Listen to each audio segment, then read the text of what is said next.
So thank you for bringing up that question. So we share the objective of making products accessible and affordable for patients. No doubt about that. On the IRA negotiation, we have had some concerns that if it's a real negotiation, I support that. But if it's a price setting, I think it will have unintended negative consequences to access to patients for innovation. So it's been described as a negotiation, but it's actually a setting of a maximum price. So I don't know what price we'll end up having for our insulins.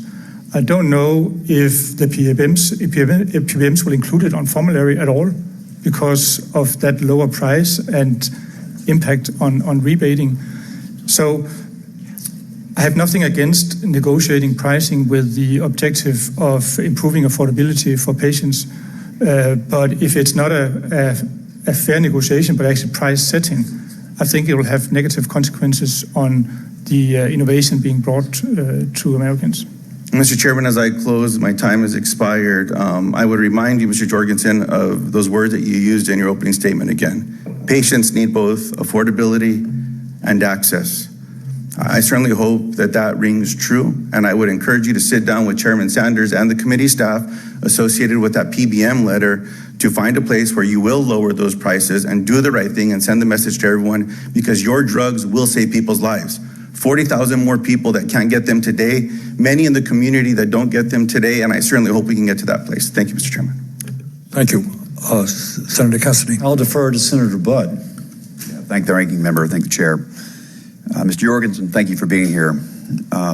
According to reports, the North Carolina State Healthcare Plan attempted to limit coverage of one type of obesity drug, the GLP-1s that we're talking about today, for enrollees to avoid raising premiums.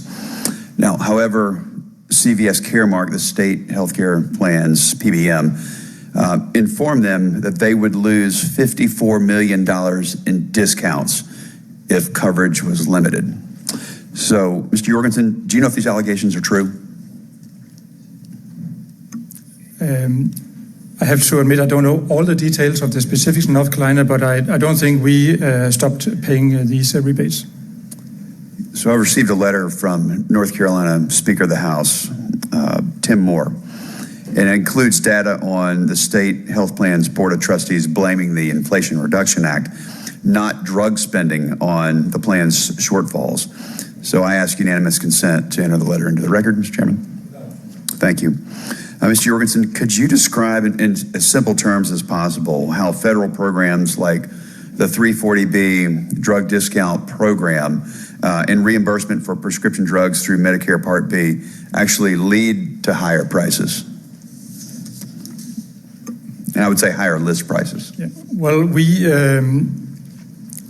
when we set a list price, we have to take into consideration what are the rebates we have to pay, because unless we pay rebates into the system when we negotiate against the PBMs, we're not getting access to the formulary. So a high list price is more likely to lead to more access to patients.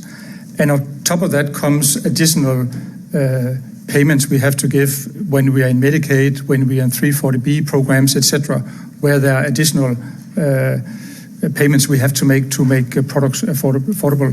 So it leads to higher prices for those patients who then do not have access via insurance or some of these programs because they are faced with a list price.